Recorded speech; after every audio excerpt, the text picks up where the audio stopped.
Le journal spirituel d'Elisabeth Kindelman, chapitre 2. Première communication de la Sainte Vierge, le 13 avril 1962, vendredi des douleurs. Note: mémoire solennelle de la douloureuse Vierge Marie, le vendredi précédant le dimanche des Rameaux. Ce vendredi-là également, selon le désir du Seigneur Jésus, je l'ai adoré et j'ai fait réparation de midi jusqu'à 3 heures de l'après-midi. J'ai demandé à la très sainte Vierge de graver en mon cœur les saintes plaies de son Saint-Fils et à l'inciter à toujours avoir davantage compassion de nous. Mes larmes se sont mises à couler en abondance. Tandis que tout cela m'arrivait, j'ai senti au fond de mon cœur la peine indicible et les sanglots de la mère des douleurs. Par ces sanglots, elle m'a touché au cœur. Message de la Mère de Dieu, la flamme d'amour de mon cœur, un nouvel instrument pour faire valoir l'œuvre du salut. Elle m'a dit en sanglotant, la Vierge Marie, « Il y a tant de péchés dans le pays, ma petite Carmélite. Aide-moi, sauvons-le. Je dépose un faisceau de lumière en tes mains. C'est la flamme d'amour de mon cœur. À la flamme d'amour de mon cœur, ajoute ton amour et passe-la à d'autres, ma petite. Ô ma mère, pourquoi ne fais-tu pas de miracle pour qu'on croie en toi, comme tu l'as fait à Fatima? Vierge Marie. Plus grands étaient les miracles, ma petite, et moins on croyait en moi. Écoute, j'ai demandé les premiers samedis, et on n'en a pas tenu compte. Je suis votre mère douce et compréhensive, et en union avec vous, je vais vous sauver. Le roi Saint-Étienne m'a consacré son pays, et je lui ai promis que j'accueillerais en mon cœur son intercession et celle des saints hongrois. J'aimerais mettre entre vos mains un nouvel instrument. Je vous demande instamment de l'accepter en saisissant l'importance, car mon cœur regarde mon pays avec affliction. Les 12 prêtres que mon Saint-Fils a choisis seront les plus dignes d'accomplir ma demande. Prends cette flamme, ma petite, tu es la première à qui je la remets. C'est la flamme d'amour de mon cœur. Allume le tien avec elle et passe-la à d'autres. La Sainte Vierge sanglotait tellement que c'est à peine si j'entendais ce qu'elle disait. Je lui ai demandé ce que je devais faire. Moi, au nom de tout le pays, je lui ai tout promis, rien que pour soulager sa douleur, parce que mon cœur aussi était sur le point d'éclater. La Mère de Dieu demande que nous fassions en famille cette heure sainte de réparation. La Vierge Marie. Je te demande, ma fille, d'offrir à mon Saint-Fils une réparation très spéciale les jeudis et vendredis. Que cette réparation se fasse en famille. Commencez cette heure que vous passerez dans vos foyers à faire réparation par une heure spirituelle et poursuivez avec la récitation du Saint-Rosaire ou d'autres prières dans une ambiance pleine de recueillement et de ferveur. Récitez-le au moins à 2 ou 3, car là où 2 ou 3 se réunissent, là est mon Saint-Fils. En commençant, faites le signe de la croix 5 fois, et tandis que vous le faites, offrez-vous au Père éternel par les plaies de mon Saint-Fils. Faites de même en terminant. Signez-vous de cette manière aussi en vous levant et en vous couchant, et même durant le jour, car cela vous rapprochera du Père éternel par l'intermédiaire de mon Saint-Fils, et votre cœur sera rempli de grâce. Le miracle de la flamme d'amour. Vierge Marie. Avec cette flamme pleine de grâce que de mon cœur je vous donne, allumez tous les cœurs dans tout le pays, en la faisant passer de cœur en cœur. Voilà le miracle qui, en se transformant en incendie, par son éclat aveuglera Satan. Voilà le feu d'amour, d'union, que j'ai obtenu du Père céleste par les mérites des plaies de mon très saint Fils. En entendant cela, j'ai commencé à m'excuser avec insistance. Je n'en suis pas digne. Tu ne me confies ta cause, mais comment pourrais-je la transmettre? Et je m'excusai de nouveau. Quelques jours après, la Sainte Vierge a promis qu'elle m'aiderait de son aide efficace et de son amour maternel à faire les sacrifices demandés par son Fils. Vierge Marie, je serai avec toi, ma petite Carmélite. Je te serre sur mon cœur. Ô ma Mère céleste, bienheureuse Vierge Marie, je voulais te demander quelque chose. Elle connaissait déjà ma question et me répondit. Vierge Marie, apporte au Père la demande de mon Saint-Fils. La Sainte Vierge l'appela devant moi son Fils bien-aimé. Tandis qu'elle parlait, j'ai compris par une grâce merveilleuse de sa part à quel point la volonté de la très sainte Vierge est unie à celle du Père éternel, de son divin Fils et de Dieu Esprit Saint. La très sainte Vierge a promis qu'elle sera avec nous afin que la petite flamme se propage comme une traînée de poudre. Le journal spirituel d'Elisabeth Kindelman, chapitre 2. Mission sublime, propager la flamme d'amour. Le 15 avril 1962. Vierge Marie. Ma petite Carmélite, j'invite ceux qui vivent dans la maison des Pères Carmes. Eux tous accomplissent avec un grand dévouement et un grand amour un travail missionnaire à la grandeur du pays tout entier. Qu'ils soient les premiers à recevoir la flamme d'amour pour la propager. Leur mission est sublime et émouvante. Ne sois pas gênée, ma petite, mets-toi à l'œuvre au plus vite. Ma flamme d'amour va partir du Carmel. Ce sont eux qui m'honorent le plus, ou plutôt ce sont eux les plus appelés à m'honorer. Apporte 2 chandelles. Allume d'abord ta petite chandelle, et avec sa flamme, allume l'autre. Ensuite, passe-la à mon Fils bien-aimé. Il va la propager entre mes 12 dévots les plus insignes. Entre parenthèses.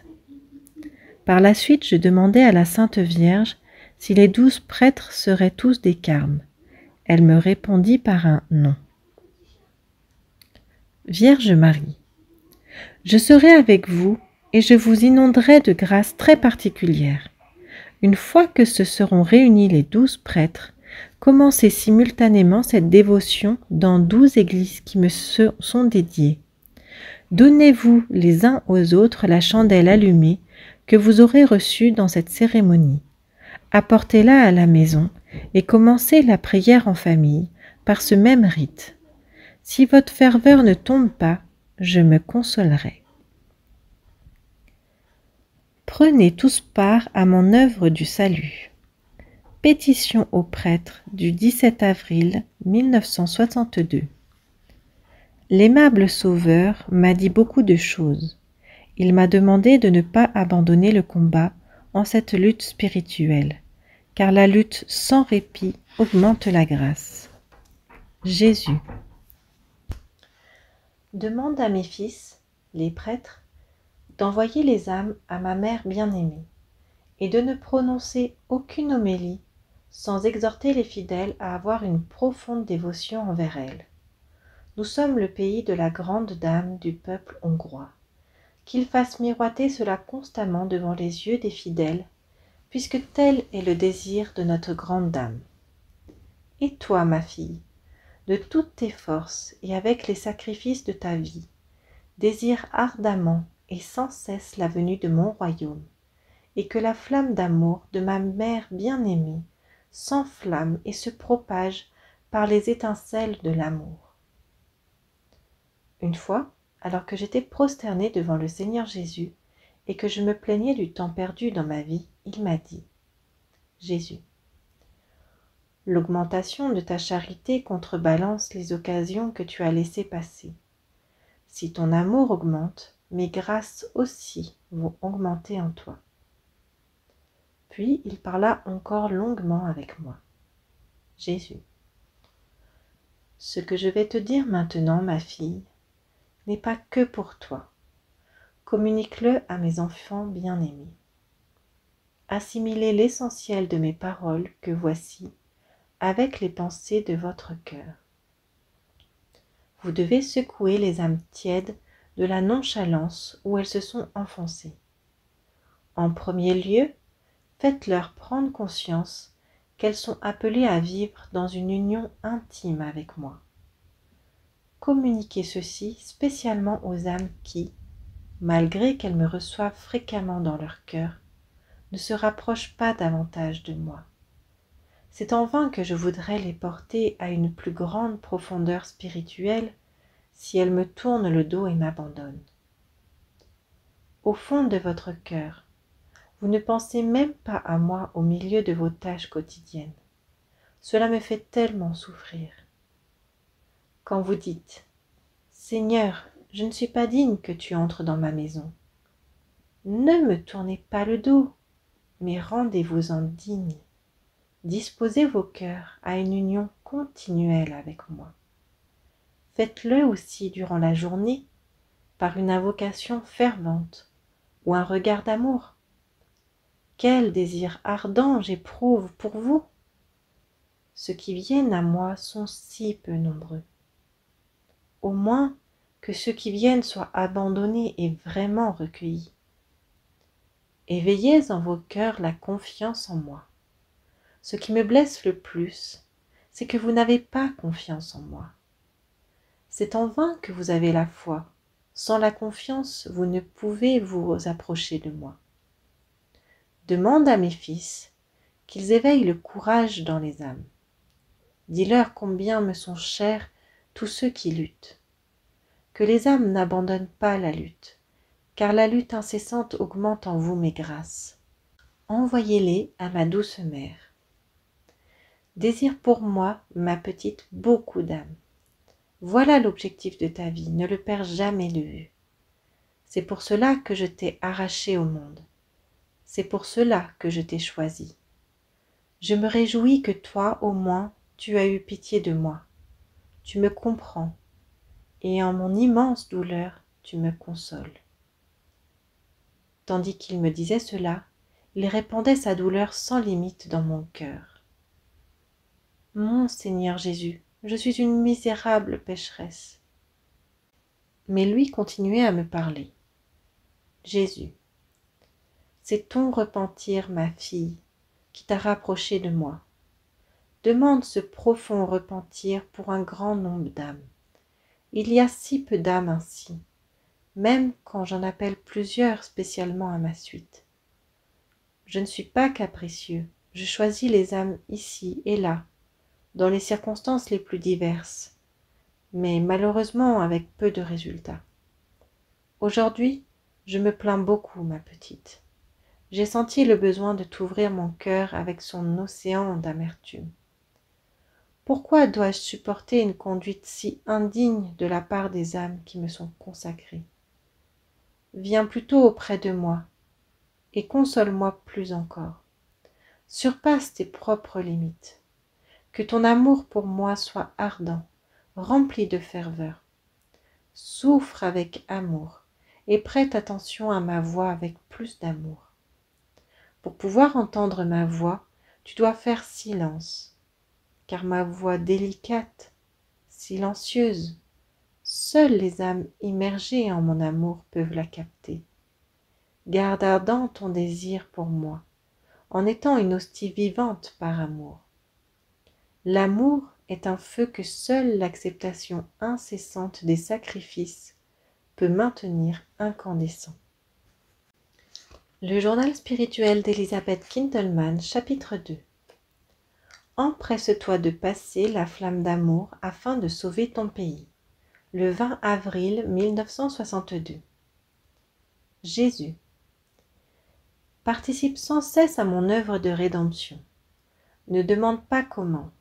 Désire ardemment que mon règne arrive à toi et à toutes les âmes. Quand tu t'apprêtes à te reposer, examine toute ta journée. Qu'as-tu fait pour que mon règne arrive? Le jour suivant, il inonda mon âme d'une douleur aiguë qui oppressait mon cœur et brûlait vraiment. Tu le sais, mon Jésus, parce que tu me l'as dit. Tu as promis de me donner toutes sortes de souffrances. Cela me fait si mal, et cependant, comme il m'est agréable de souffrir, je ne sais à quoi comparer cette douleur. Jésus, tu pourrais le savoir, répondit-il tranquillement. Rappelle-toi quand tu étais encore enfant, loin de ta maman et de ta chère patrie. C'était ce chagrin qui pendant longtemps t'a torturé. C'était la nostalgie de la patrie, mon aimable Jésus. Jésus, tu vois bien, tu as deviné juste. Cette forte douleur que je t'ai envoyée est la nostalgie de la patrie céleste. Supporte-la pour ceux qui ne sentent pas le désir de la patrie éternelle. Aujourd'hui, le Seigneur Jésus m'a demandé, Jésus, dépêche-toi de transmettre la flamme d'amour de ma mère pour que s'écarte ainsi du pays le bras de justice de mon Père. Il m'en a coûté énormément de partir. Le Seigneur m'encouragea. Jésus. N'hésite plus, ma petite. La très sainte Vierge, sous le vocable de la grande dame des Hongrois, va t'accréditer. Que les paroles que nous t'avons communiquées soient tes prières. Ces jours-là, c'est certain, je me suis sentie poussée à transmettre les messages reçus au Père E. Les jours suivants, je me rendis tôt auprès du Seigneur Jésus. Après être resté longtemps en silence, c'est lui qui commença à me parler dans mon cœur. D'une voix si douce qu'à peine je l'entendais, il me dit beaucoup de choses, mais tout passa dans mon subconscient. J'ai senti la merveilleuse importance de ces paroles si douces qui pénétrèrent en mon cœur, mais je me sens incapable de les exprimer, à l'exception de quelques paroles par lesquelles il m'incita à agir d'urgence. Entre autres choses, il me demanda de ne plus atermoyer, de transmettre les demandes qui me sont confiées et de remettre le plus tôt possible au Père les instructions qu'il m'a dictées. Je ressentis une grande crainte en comprenant qu'il ne restait plus de temps pour les hésitations. Dans ma grande frayeur, je suppliai la sœur Sacristine de dire au Père que je me recommandais à ses prières. Je ne dis rien de plus. S'agissant d'une affaire si confidentielle, je ne pouvais la communiquer à personne en dehors de celui à qui le Seigneur la destinait. Ce jour-là, le malin m'oppressa sans cesse le cœur. Cela dura jusqu'à ce que, en soirée, je me prosternai aux pieds du Seigneur. Après un bref silence, le Seigneur Jésus commença à me parler avec une tendresse inexprimable, merveilleuse. Un amour si indescriptible, qui m'était inconnu jusqu'à maintenant, passa de lui à mon cœur tout tremblant. Cette extraordinaire, merveilleuse sensation parcourut pendant un long moment tout mon corps et mon âme. Et le Seigneur me parla d'une voix si tendre comme jamais auparavant. J'ai senti que ce qu'il allait me dire le faisait souffrir aussi. Jésus. C'est notre dernière nuit ensemble, ma petite Carmélite. Ton âme a été le tabernacle de mes paisibles paroles.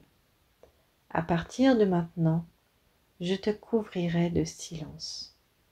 Je vais te priver non seulement de mes paroles, mais même de sentir continuellement ma présence. Quand il a prononcé ces mots, le malin a respiré de soulagement et avec malice. Le Seigneur m'a permis de le sentir. Le malin a dit « Mon heure est arrivée ». J'ai senti qu'il était très loin, et comme si le Seigneur, par un geste, l'avait réduit à rien. J'ai senti que le Seigneur était peiné d'avoir causé cette tristesse. Il m'a inspiré avec une agréable bonté. Jésus, je dois le faire pour le bien de ton âme. Au moment où son inspiration a pénétré en mon cœur, un sentiment totalement inconnu pour moi, délicat, émouvant et plein de grâce, a inondé tout mon intérieur. J'ai senti que c'était l'esprit d'amour, l'esprit de sainteté.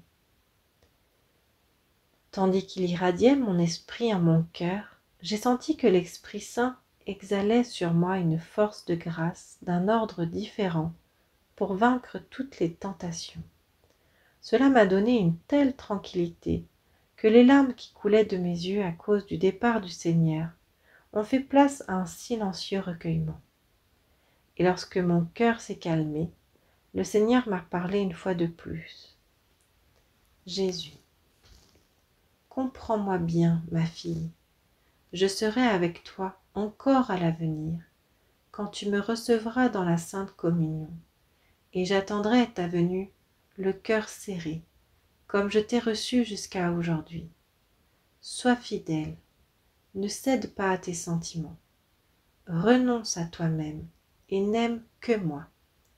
Que seul l'esprit d'amour remplisse ton cœur. Aime-moi comme un petit enfant emmailloté de l'ange blanc. Cherche-moi comme ma mère me chercha angoissée au milieu de la multitude. Et en quelque endroit que tu te trouves, loue-moi. Pense à moi quand tu as besoin d'une main secourable. Si tu penses avoir besoin d'un appui paternel, lève les yeux vers mon Père éternel et, avec l'Esprit Saint, immerge-toi en notre amour. Ce furent là ses paroles de départ. Si douces qu'elles aient été, elles me laissèrent dans la tristesse. Dans les nuits précédentes, c'était souvent le Seigneur Jésus qui me réveillait pour la vigile de prière. À partir d'aujourd'hui, ce sera mon ange gardien qui me réveillera quand ce sera l'heure. Oh, quelle différence entre les réveils précédents et l'actuel. Le journal spirituel d'Elizabeth Kindelman, chapitre 2. À l'école de l'humilité. Le 27 avril 1962, un vendredi. Après la Sainte Messe, je partis bien décidé à remettre au Père E le message de la Très Sainte Vierge. « Je vous apporte une lettre, Père, lui ai-je dit. Dans cette lettre se trouve le message reçu de la Sainte Vierge. Je tremblais de tous mes membres, mais je sentis que la force de l'Esprit Saint m'assistait. J'attendis qu'il ait fini de la lire. Il m'a regardé, surpris, et a répondu par des paroles évasives. « Je ne peux donner de réponse à cela. Je n'attendais pas de réponse. Je ne suis qu'une misérable pécheresse, et j'endure déjà suffisamment de souffrance pour cette cause. Je me suis retiré le cœur serré. Je me suis senti profondément humilié. Ensuite, je suis resté encore longtemps dans l'église plongé dans mes pensées. Je me plaignais à la Sainte Vierge. « À qui m'avez-vous envoyé, mère chérie ? Il m'a rejeté. Il ne m'a pas dit un seul mot d'encouragement. » Le cœur endolori et honteuse de l'humiliation subie, je sortis de l'église. Mais oui, le Père E m'avait dit quelque chose. Il m'avait dit d'aller voir le Père X. Celui-là, je ne le connaissais pas. Jamais je n'avais entendu parler de lui. Le lendemain, je suis allée le voir. Mais comme je ne l'ai pas trouvé chez lui, je suis retournée le jour suivant pour le rencontrer. Pendant la Sainte Confession, j'ai exposé devant lui la situation particulière de mon âme. Des flots de paroles baignées de larmes ont jailli de moi. Même si je ne l'avais jamais vu, je me suis ouverte à lui en toute confiance, et je l'ai supplié de me diriger en mon état d'âme particulier. Je lui ai dit « C'est avec la plus grande humilité que je vous demande de me dire si je suis dans l'erreur pour parvenir à me tranquilliser. » Ces paroles douces et gentilles m'ont rendu la paix. Il ne trouva en moi rien d'anormal. C'est de mon humilité qu'il tira cette conclusion. Ces paroles ont donné du réconfort à mon âme. Je suis retournée à la maison pacifiée. Nous avons convenu que la prochaine fois je lui amènerai les communications écrites de la très sainte Vierge, parce qu'il va discuter de cette affaire avec des prêtres qui ont confiance en lui. Dis à ceux que cela concerne. Le 30 avril 1962. La Sainte Vierge m'a encouragée de nouveau. Vierge Marie. Dis à ceux que cela concerne de ne pas avoir peur, d'avoir confiance en moi. Sous mon manteau maternel, moi-même je les défendrai. Que les 8 sanctuaires les plus fréquentés du pays ainsi que 4 églises de la capitale qui me sont dédiées commencent simultanément cette dévotion, la remise de ma flamme d'amour. Désire ardemment faire des sacrifices, ma petite carmélite. Alimente sans cesse la flamme de mon amour par tes souffrances. Le journal spirituel d'Elisabeth Kindelmann, chapitre 2. Je suis le mendiant du pays. Le 2 mai 1962. J'ai apporté au père X les communications écrites. On m'a reçu avec la nouvelle que le père était malade, qu'il avait dû subir une grave opération et qu'on ne pouvait pas lui parler. Mon cœur s'est rempli de tristesse, et j'ai pensé que la flamme d'amour de la Sainte Vierge souffrirait un nouveau retard. Le Seigneur Jésus m'a dit : « Jésus, sois sans crainte, ma petite carmélite. Mon Sacré-Cœur sera pour toi un abri permanent. N'est-il pas vrai que tu le ressens ainsi, et quand tu le ressens, tu te détends tout de suite ? L'amour de compassion dure toujours entre ceux qui s'aiment.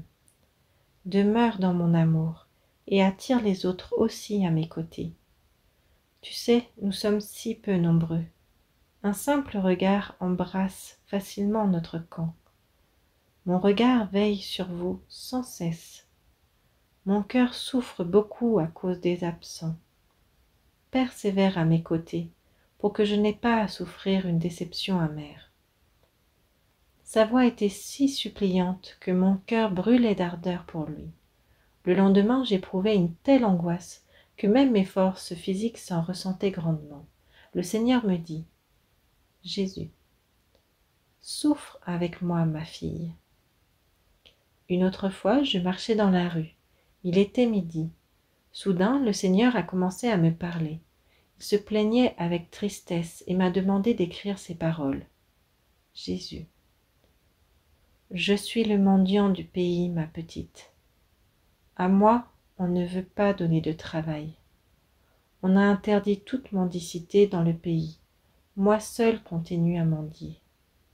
J'erre sans manger ni boire, d'une rue à l'autre, de maison en maison, de village en village, dans le froid hivernal ou sous la chaleur, quand hurle le vent ou quand il pleut à verse. Personne ne me demande où je vais dans cet état si lamentable. J'ai les cheveux collés de sang, les pieds gercés d'avoir marché à votre suite. Je tends les mains sans cesse en demandant de l'aide. Je vais d'un cœur à l'autre et je reçois à peine une petite aumône. Après, on ferme rapidement la porte de son cœur. C'est à peine si je peux jeter un regard à l'intérieur. Je dois me retirer modestement, et mes grâces restent accumulées dans mon cœur. Demande beaucoup de grâce, ma petite, pour les autres aussi. Oh, vraiment, je suis en dette envers toi. Je dois t'être reconnaissant pour ta fidélité. Te surprends-tu de cela ? N'en sois pas étonné. Chacun de tes petits sacrifices assouvit ma soif infinie, déchirante. Ne vis pas même un instant sans sacrifice. Sacrifice, oraison. Jésus. Je dois te dire que récemment, j'ai appelé beaucoup d'âmes spécialement à ma suite, mais très peu seulement comprennent ce que j'attends d'elles. Inclus-les sans cesse dans tes prières, et sacrifie-toi pour elle, pour que l'armée d'âmes réparatrices que je tente de réunir de cette manière fasse contrepoids à ma juste colère. Ma mère bien-aimée me supplie, c'est elle qui a retenu jusqu'à maintenant ma juste colère. Sa flamme d'amour m'oblige, moi aussi. Une fois, tandis que je l'adorais, le Seigneur Jésus m'a dit, Jésus, que le repentir se retrouve en chaque battement de ton cœur. À chaque respiration, inspire mon amour, et en expirant, passe-le à ton prochain. Le 2 mai 1962, la sœur assignée pour m'accompagner demanda quelle différence j'ai ressentie quand, à la place du Seigneur, ce fut mon ange gardien qui me réveilla. Sur le moment, je n'ai pas pu lui donner la réponse. Maintenant que le Seigneur ne me fait plus entendre son aimable voix, ma conversation avec lui s'est changée en un monologue. Petites étincelles, créatures de Dieu. Tu m'as fait comprendre beaucoup de choses, mon bon Jésus. Grâce à tes inspirations, je peux les exprimer. Mais quand c'est arrivé, tu avais déjà abrité mon âme sous le silence. Maintenant, je comprends, mais je ne peux l'exprimer par des mots. Étant ainsi agenouillé silencieusement devant le Seigneur, une grande splendeur que je ne pouvais embrasser du regard se mit à briller devant mes yeux spirituels. Cette grande lumière semblait une lumière vive qui étincelait et projetait de minuscules particules brillantes dans toutes les directions. Ces particules étaient plus petites qu'un grain de poussière.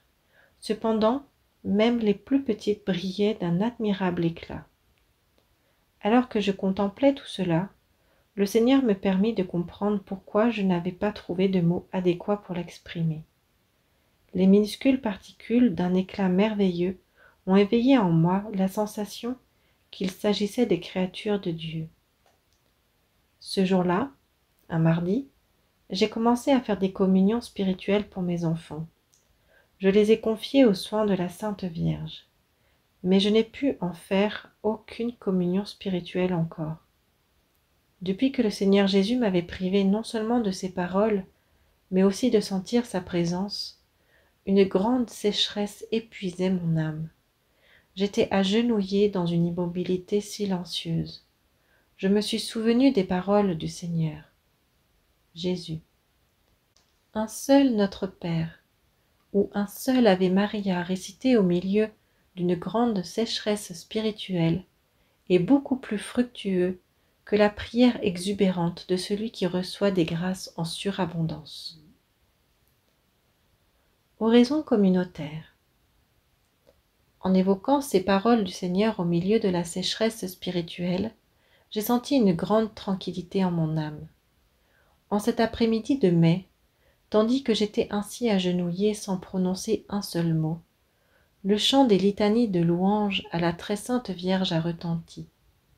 Jamais je n'ai senti comme cette fois-ci à quel point l'oraison communautaire peut élever l'âme à une admirable ferveur.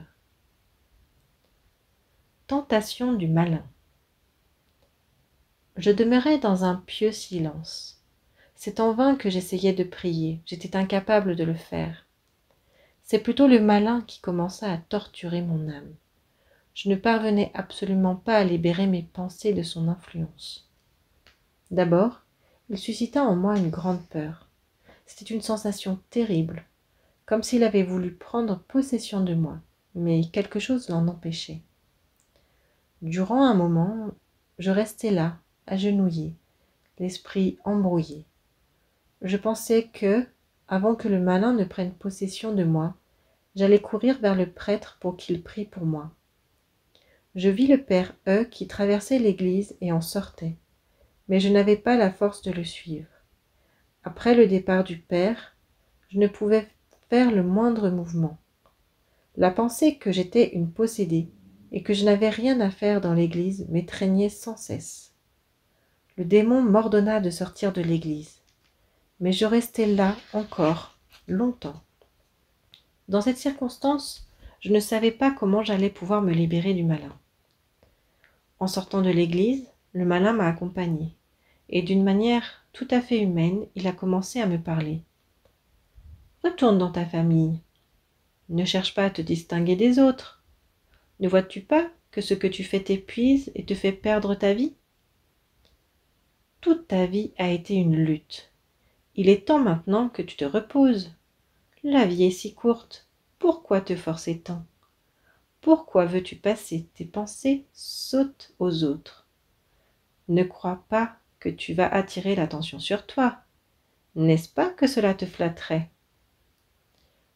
Prends le temps de réfléchir, et tu verras que j'ai raison.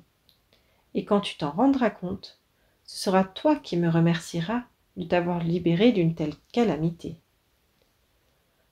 Je me suis réjouie en arrivant à la porte de la maison, car mes petits-enfants m'attendaient et se sont amusés à me faire de petits compliments. Cela a mis fin aux ennuis du malin.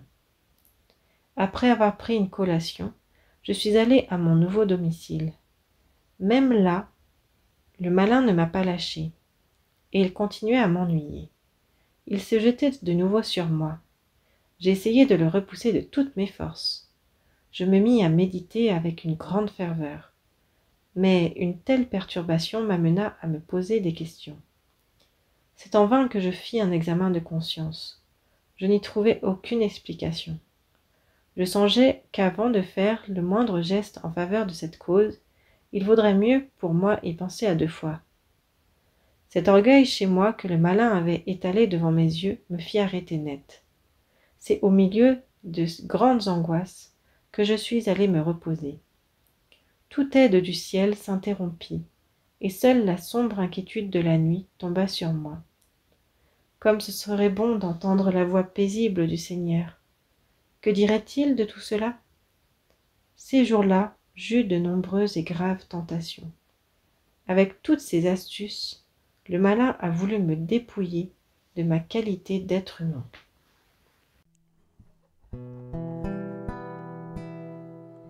Ô mon Jésus adoré, ô mon Jésus adoré, ô mon Jésus adoré, ô mon Jésus adoré. Que nos pieds cheminent ensemble, que nos mains rassemblent dans l'unité, que nos cœurs battent au même rythme. Ô mon Jésus adoré, ô mon Jésus adoré, ô mon Jésus adoré, ô mon Jésus adoré. Que nos cœurs soient en harmonie, que nos pensées soient à l'unisson, que nos oreilles écoutent ensemble le silence.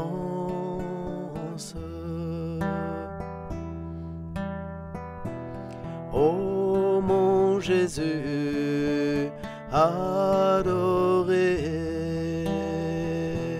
ô mon Jésus adoré, ô mon Jésus adoré, ô mon Jésus adoré. Que nos regards se fondent l'un dans l'autre et que nos lèvres supplient ensemble le Père éternel pour obtenir miséricorde. Ainsi soit-il. Ô mon Jésus adoré, ô mon Jésus adoré, ô mon Jésus adoré, ô mon Jésus